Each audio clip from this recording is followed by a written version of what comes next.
Hey, it's me. I'm back again. So I know that it's been a while since I've recorded a video on here, but I'm not going to bore you with all that. Let's just get into it. So this is the Promise Ring. Not only one of the biggest, but also one of the most respected bands from the 90s emo scene.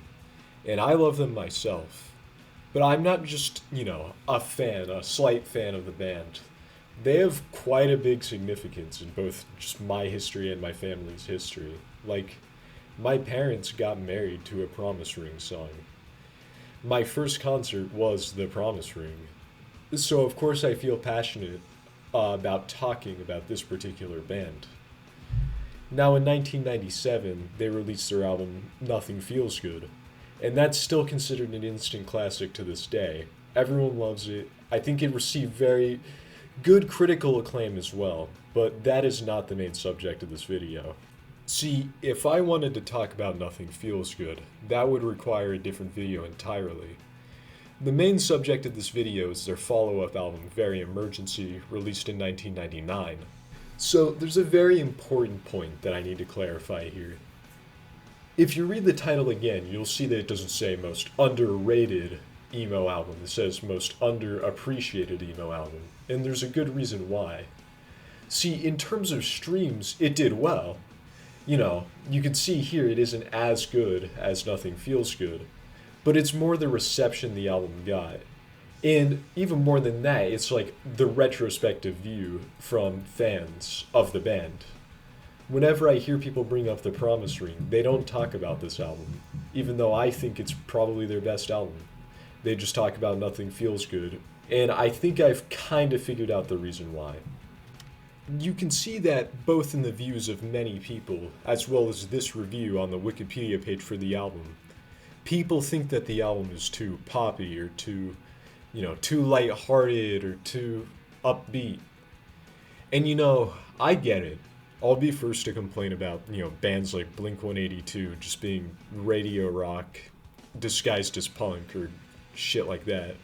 Or just those bands being lame and just not having a good sound and just sounding like pop music. But I think you need a little bit more than just the argument, it's too poppy. I think if it's really good, which is in my opinion the case with this album, that doesn't necessarily mean that it's bad just because it's more poppy. And just in general, I feel like this is a problem with like the emo community in specific. And also just the fact that it seems like there's a lot of picking and choosing that goes on. Like this album is still well respected despite being poppy, but then somehow this album and this album, they both get a lot of shit. Although I haven't listened to the latter album. In fact, maybe I should consult someone who has and see what they think about it. Okay, hello. Uh, I won't take up too much of your time, but you're the only Panic at the Disco fan that I know, besides Jaden, and I didn't want yeah. to talk to Jaden. Why not? Why won't you talk to Jaden? Well, He's a we don't great talk Panic at about the that. Disco fan. Okay. Anyway. From what I've heard, they're a pretty hated band in like the emo community, just for being considered fake or just considered pop music. Well, yeah, So what they do you are. think? They're pop. They're pop? What Yeah, about the pretty first? What much. about what about the first album? I would say it's also somewhat pop, But is it still emo? kind of. It's like it's like the kind of popular emo that kind of was around at that time, I guess. Yeah. Okay. And do you think that the emo community in specific is really shitty with that kind of stuff, like being elitists when it comes to Yes, bands? So I think true. every community is. But from what I've seen, the emo one is at least a little bit worse than most other genres. Do you Nah, agree? I think if you go far enough into any community, That's fair. What about the gay porn community? Okay, enough stalling. I'm gonna get into the album, and I'm gonna try to explain why I think every single song on here is amazing. Anyway, if I had to compare the sound to anything, imagine Weezer, but if they only made good songs. Like, I don't know if you listen to them, but if you do, you'll know what I'm talking about. Like, most of their albums have at least one shitter or something. This sounds kind of like a little bit like all of their albums, but like only good songs. Okay, anyway, I figured the best way to express my dick riding for this album is to go through every single track individually. So let's go. Alright. Track 1, Happiness is All the Rage. So, I know I just compared it to Weezer, but like, literally this song to me sounds a lot like Photograph by Weezer. Just mainly the way that it starts and also just the way that the intro comes back. Like, if you listen to the two songs in a row, or just if you know what the two songs sound like, I feel like you would agree. But unlike that Weezer album, I think the way that this album is mixed is just really fun. Like, especially the way that the drums sound. You'll hear it if you listen to this album, which of course I implore you to do. Okay, track 2, Emergency, Emergency. Definitely the most energetic song on the entire album, and perhaps the most upbeat song on the entire album, but once again, as people complain about, the album is upbeat. Anyway, this is definitely better than the first song, I feel like, despite the first song having the most streams on the entire album. And when I showed this to my friend, this was the first song that he actually enjoyed, and was like, oh wow, I want to continue listening to this album. Okay, getting into track 3, The Deep South.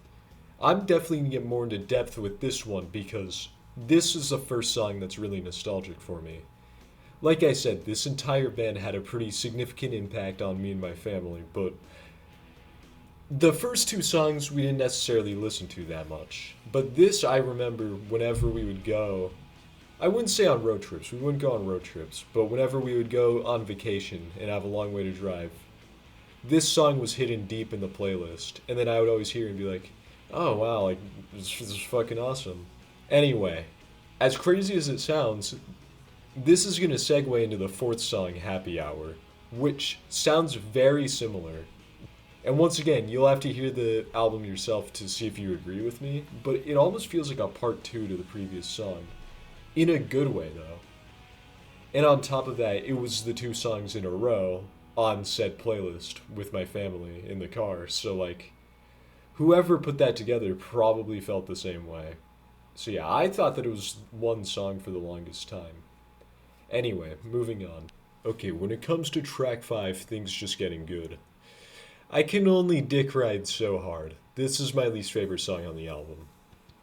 Not that I think it's bad, because like I said, even just the way that the album is mixed makes every song feel fun to listen to, but I don't know, it just kind of throws off the flow of the album. It's definitely one of the more, quiet songs on there, but it also goes on for too long for a song in the middle of the album that's like that. It almost feels more like it should have been some kind of interlude, just having a chill song like that. But like I said, I don't think it's bad, but I honestly really didn't listen to this song until re-listening to this album for the video. Anyway, that's about it. Track 6, Living Around. Oh boy. Despite being the least streamed song on the entire album, this is definitely my favorite one. It's also one of the first Promise Ring songs that I could remember hearing. Maybe it wasn't the first one ever, but it's definitely the first one I heard on this album. Anyway, I just like everything about it. Just all of the arrangements with the instruments, that ending part, the intro, just everything about this song I like. And yeah, this is the one that I probably listen to the most by choice. Well, it definitely is. So I guess I'll try to get those streams up myself. Track 7, Jersey Shore. The song where the entire hook is also the main riff of the song. In hearing this song, I knew I had to learn it on guitar. So I did, which is cool. But anyway, that being said, because the entire hook is the guitar riff, during the second half of the song, when it repeats for a third time, you'll notice that the guitar tone changed. Like it's more overdriven, which probably shouldn't have gotten me as much as it did, but damn, it sounds awesome. Track 8, Skips a Beat Over You. Definitely one of the best songs on the entire album. And this isn't just my opinion. This is also what everyone says who I've shown this album to. which is a few. They're all like, this song, this is the one. And yeah, I have to agree. Like, everything just goes together well. Like, the mix of the album, which I've already dick wrote a few times, works really well with just the way the song is structured itself. And I think the solo with the synth is really what makes this song one of the best. Alright, we're getting close to the end. Track 9, Arms in Danger. Another pretty good one, but I think the most notable thing about this song is it's definitely the one that I hear the most influence in. As in, bands after it sound the most like this song out of all the ones on the album. You'll hear like dings throughout the song, which kind of remind me of like My Chemical Romance or fucking I don't even know what. And then finally, we of course have track 10, All of My Everythings, which is all you could ever want from a closer. It's the more chill kind of closer, the kind that follows a fairly consistent drum beat throughout the song, and the kind that has a lot more clean of a guitar tone. Which, I don't know, I've always been a big fan of that kind of closer. Better than like an acoustic one, or one that's just like the rest of the album. It's sort of in between. Anyway, now that I'm done with that segment, there's a couple things that I want to talk about. First of all, if you see this video and you know the band and you disagree, I'm just gonna say I like their other albums as well. I just think this one is the most consistently good. I also like Nothing Feels Good. I also like Wood Plus Water and Boys, Girls, and whatever the first album is called. I always forget that one. But besides that, I'm going to talk about my channel for a little bit. I think it's fairly obvious that I upload once every 3 months. And I also just want to explain something if you're like, what the fuck is this? When did I subscribe to this? I used to just make songs low quality. That was what I did. I did that in 2022 and it was pretty miserable to make it. It was very repetitive. I had one video get a lot of views. But at some point I don't know, I was procrastinating a school assignment and I'm like, I want to make sort of a documentary style thing, but I want to do it on music that I like. And then I made my first video and that video fucking sucks now, but honestly, if you don't remember subscribing and you're watching this now, if you like what you just saw, stay tuned. I'm gonna just be getting better with my content. But yeah, I don't know when the next upload will be. Probably not 3 months, but maybe like 1 or 2 months. I don't know what you'd expect from me. But yeah, that's kind of all I want to say. Thank you for watching and goodbye.